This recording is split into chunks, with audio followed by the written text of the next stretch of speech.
नमस्कार, इस समय हूँ जिला फिरोजाबाद में। फिरोजाबाद की बात करूँ तो विधानसभा सिरसागंज में हूँ, जहाँ बैठा हूँ। विद्यालय के प्रबंधक हमारे साथ बात करने के लिए उपस्थित हैं।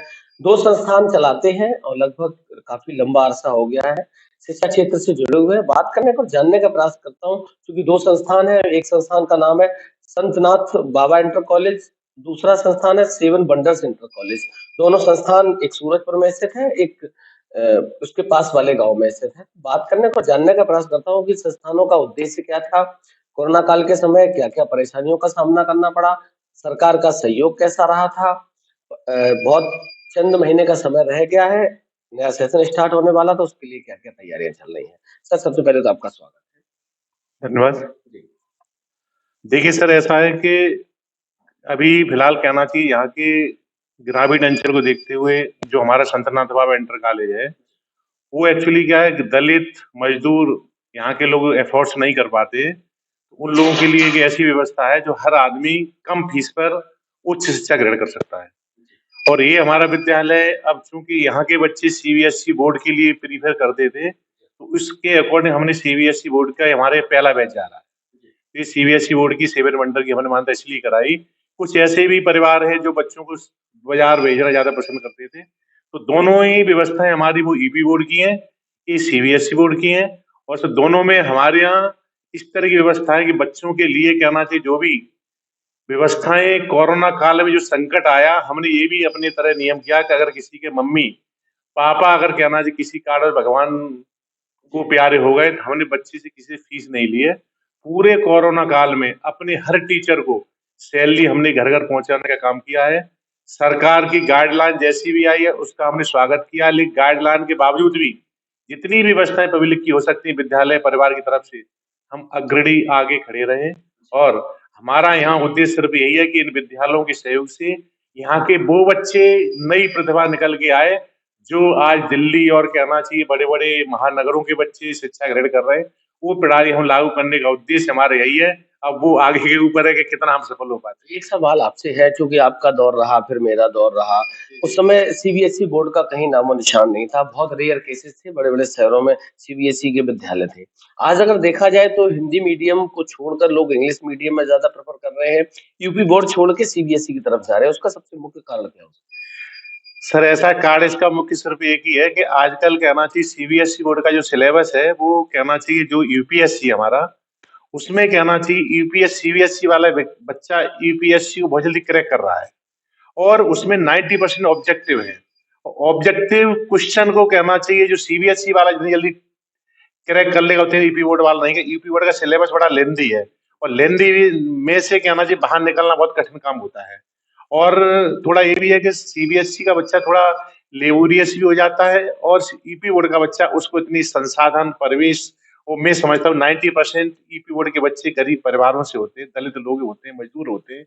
और सीबीएसई के बच्चे जो पढ़ाता है फीस अफोर्ड करता है, तो खुशहाल परिवार को एक ये भी कारण हो सकता है। है? अच्छा, एक सवाल और है, कोरोना काल के समय सरकार ने बिटवीन विद्यालयों के लिए क्या सहयोग किया?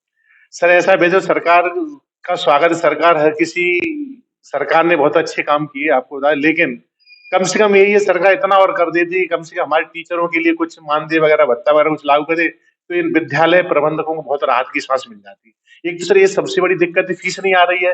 इधर विद्यालय परिवार जुड़े हुए लोग भुखमरी के कगार पर है, तो ऐसी कंडीशन आ गई सर, यही बताएंगे कुछ कुछ प्लाट बेचकर भी विद्यालय प्रबंधकों ने टीचरों के पेमेंट किए। इससे ज्यादा और खराब स्थिति और क्या हो सकती है। मानव जीवन में शिक्षा को कितना महत्वपूर्ण मानते हैं? सर ऐसा है कि मानव जीवन में शिक्षा का उतना ही महत्व है जितना कि हमें खाना खाने का पानी की जरूरत पड़ती है। शिक्षा के बगैर हम और आप ये समझिए कि एक अंधकार में उस रास्ते पर खड़े जहां से सारे रास्ते बंद हो जाते हैं। और आपको पता है अगर मनुष्य एक व्यक्ति सुबह से शाम तक मजदूरी करता है उसको 400 रुपए मिल रहे हैं, और एक वकील अगर अच्छे वकील की अगर किसी केस से संबंधित जानकारी लेती है 1 लाख रुपए भी उसे अपॉइंटमेंट लेना पड़ता है। इतना ही अंतर है कि शिक्षा के बगैर कोई भी मंजिल, कोई चाहे आप किसी भी इतिहासकार लो चाहे कोई भी हो, किसी का इतिहास नहीं लिखा जाना अगर आप शिक्षित नहीं है तो। एक एक सवाल और है, चूँकि बहुत लंबा अनुभव हो गया, पेशे से शिक्षक हैं आप, बहुत लंबे समय से शिक्षा क्षेत्र से जुड़े हैं। हिंदुस्तान पे धीरे-धीरे पश्चिमी सभ्यता हावी हो रही। बच्चे अपनी मूल संस्कृति, संस्कारों से दूर जा रहे, पहनावे को ले लो आप, बोलने-चालने को लेकर। तो संस्था आने वाले समय में क्या प्रयास करेगी संस्कृति को?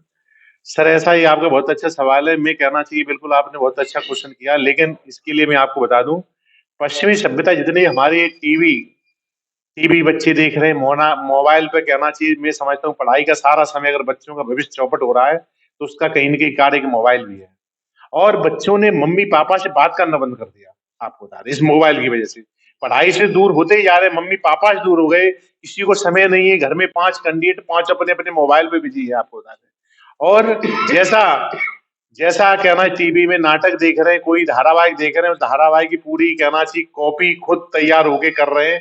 और मैं समझता हूँ कि दिल्ली और बॉम्बे की कहना चाहिए जैसी भी संस्कृति है, उस संस्कृति को यहाँ लाने का प्रयास किया जा रहा है।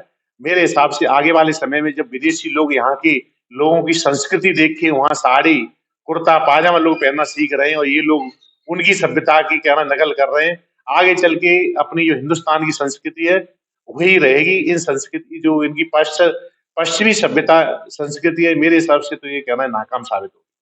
एक सवाल और है, चंद महीने का समय रह गया, परीक्षाएं भी हैं, उसके बाद नया सेशन भी स्टार्ट है, संस्थान की क्या तैयारियां चल रही सर ऐसा है, जो बच्चे इस साल इंटर हाई स्कूल में कह रहे हैं, उनसे उनके लिए सिर्फ यही है कि अब दिमाग में स्ट्रेच न लेने वाला ही छात्र मेधावी साबित हो सकता है। अगर जिसने इस समय नई चीज को पढ़ना शुरू किया और दिमाग में ज्यादा कहना जोर डालना शुरू किया, पूरी साल में जो हमने तैयार किया है उसी को रिवाइज करें, और वही कहना चाहिए आपकी जिंदगी में एक नया आयाम बनेगा।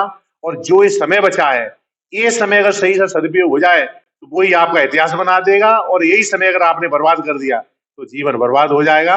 नए सत्र को लेकर हमारी तैयारी पूरी है कि जो बच्चे हमने रूपरेखा, हमारा टारगेट ये रहता है कि ये सिलेबस है, इस सिलेबस में से अगर कोई चीज हम नहीं छोड़ेंगे तो आखिर पेपर में कहां से आएगा, ये बात मान के हम तैयारी कर रहे हैं। और नए सेशन के लिए जो हमने अपनी 2023 में जो हमने तैयारी कराई उसको लेके फील्ड में जाने की तैयार है। मैं समझता हूँ इस साल हमारे दोनों विद्यालयों की संख्या में इजाफा होगा। है? आखिरी सवाल आपसे है, जो पेरेंट्स आपके साथ जुड़े हैं, आने वाले नए सत्र में जो नए एडमिशन नए पेरेंट्स आपके साथ जुड़ेंगे, उनसे क्या उनसे सिर्फ यही कहना हमारे नए पेरेंट्स से ये है कि बच्चों को कहना चाहिए, बच्चे की पहली पाठशाला बच्चे की माँ होती है, और उसके बहुत चंद महीने का समय है नए सेशन में, उससे पहले परीक्षाएं भी हैं, तो जो अभी पेरेंट्स आपके साथ जुड़े हैं और आने वाले सत्र में जो लोग आपके साथ जुड़ेंगे, उनसे क्या कहना चाहिए? सर ऐसा पेरेंट्स के लिए सिर्फ यही है कि हम तैयारी के साथ कहना चाहिए फील्ड में जा रहे हैं। हमने जो अपने टीचर्स है, टीचर्स की हमने वो